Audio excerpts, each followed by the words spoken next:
کہ بیمار تو کافر بھی ہوتے ہیں، رہنمائی فرمائیں۔ دیکھیں بیماری کی دو قسمیں، ایک آپ کی اپنی حماقتوں سے بیمار ہوتے ہو، ایک اللہ بیمار کرتا ہے۔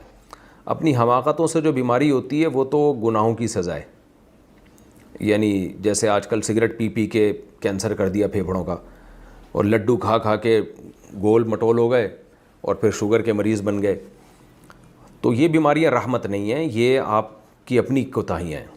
لیکن بہرحال کسی کو لڈو کھا کے موٹا ہو جائے اور شوگر ہو بھی جائے تو بھی جب توبہ استغفار کر لی تو پھر وہ بیماری بھی رحمت بن جائے گی، کیونکہ جب گناہ معاف ہو گیا تو پھر حدیث میں آتا ہے کہ مومن کا ہر کام جو ہے وہ عجیب ہے، کیونکہ مومن کو جب کوئی مصیبت پہنچتی ہے وہ صبر کرتا ہے تو یہ صبر اس کے لیے رحمت بن جاتا ہے، اور جب کوئی خوشی پہنچتی ہے تو شکر کرتا ہے تو یہ شکر کرنا رحمت بن جاتا ہے۔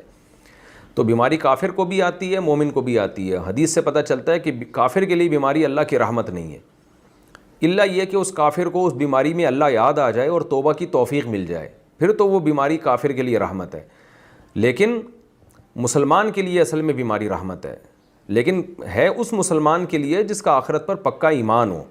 مسلمان تو حقیقت میں وہی ہے نا، کیونکہ جب بیماری آتی ہے تو وہ صبر کرتا ہے اور گناہ معاف ہوتے ہیں اس کے۔ تو حدیث میں آتے ہیں کہ ان امرہ کلہ لہ خیر ان اصابتہ سراء شکر فکان خیر اللہ وان اصابتہ ضراء صبر فکان خیر اللہ۔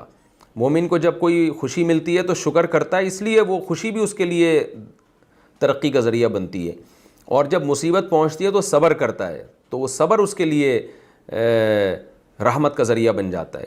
تو اس سے پتہ چلا کہ بیماری کافر کے لیے اس لیے مصیبت ہے اور رحمت نہیں ہے کہ وہ صبر تھوڑی کرتا ہے، وہ تو اس میں اللہ کی طرف نسبت تھوڑی کرتا ہے، وہ تو کہتا ہے بس ہو گیا، دنیا کے تصرفات ہیں۔ جبکہ مسلمان بیماری میں کیا کہتا ہے؟ بھائی اللہ نے بیمار کیا ہے تو جو اللہ کرتا ہے وہ بہتر ہی کرتا ہے، تو اس میں میری بہتری ہی ہوگی۔ تو اس وجہ سے بیماری رحمت بن جاتی ہے، کیونکہ مسلمان کی یہ سوچ اور یہ الفاظ ہوتے ہیں۔ اگر مسلمان بیماری میں صبر نہیں کرتا اور واویلا کرتا ہے اور بولتا ہے اللہ کو میں ہی ملا تھا بیمار کرنے کے لیے، تو پھر بیماری مسلمان کے لیے بھی رحمت نہیں ہے، خوب سمجھ لیں۔ تو بیماری اس کے لیے رحمت ہے جو صبر کرے اور اللہ سے شکوے شکایتیں نہ کرے، تو اس کے لیے رحمت ہے۔ اب جو مانتا ہی نہیں ہے تو اس کے لیے پھر کیسے رحمت بنے گی؟